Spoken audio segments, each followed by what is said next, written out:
A special thank you to each of our subscribers who make this channel possible. Here's today's story. In a bold and controversial move, U.S. President Donald Trump has announced plans to send federal troops, including National Guard soldiers and Immigration and Customs Enforcement (ICE) agents, to Chicago as part of a crackdown on crime.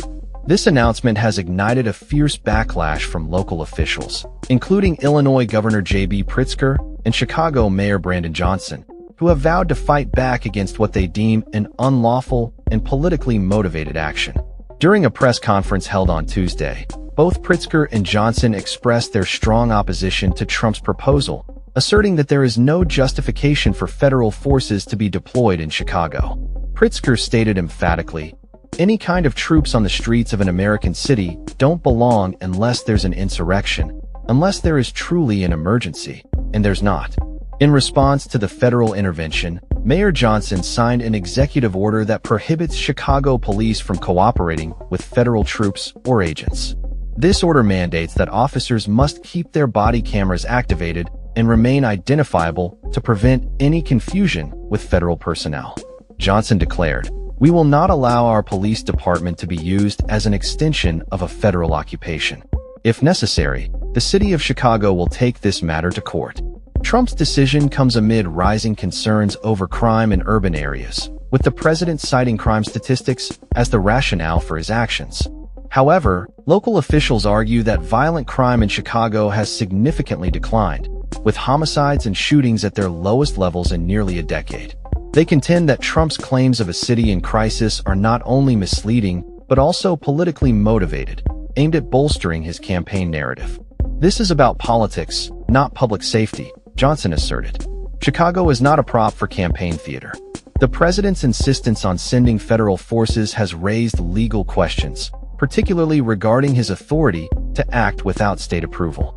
This claim is hotly contested by Democrats and legal experts who caution that such actions could infringe upon state rights.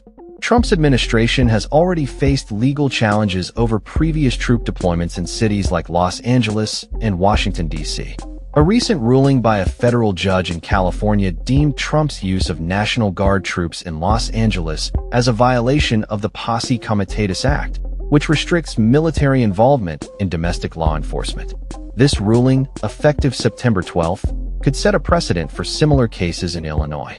Governor Pritzker characterized Trump's proposal as an authoritarian overreach that undermines state authority and constitutional principles. The ongoing debate surrounding the deployment of federal troops in Chicago highlights the broader tensions between state and federal powers, particularly in the context of law enforcement and public safety. As this situation unfolds, Chicago's local leaders remain steadfast in their commitment to protect the integrity of their city and resist what they perceive as an overreach of federal power.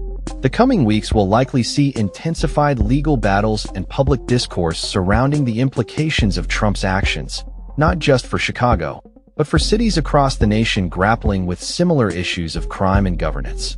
In addition to the political turmoil, recent social media speculation about President Trump's health has further complicated the narrative. His absence from the public eye has led to rampant rumors, especially following the release of photos showcasing bruised and swollen body parts.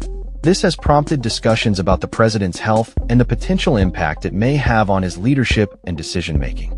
As the nation watches closely, the implications of Trump's troop deployment in Chicago will resonate far beyond the city limits, shaping the discourse around federal authority and local governance in America today. That's all for this story. We upload videos every day covering many different subjects, so hit that subscribe button to stay informed. Thanks for watching.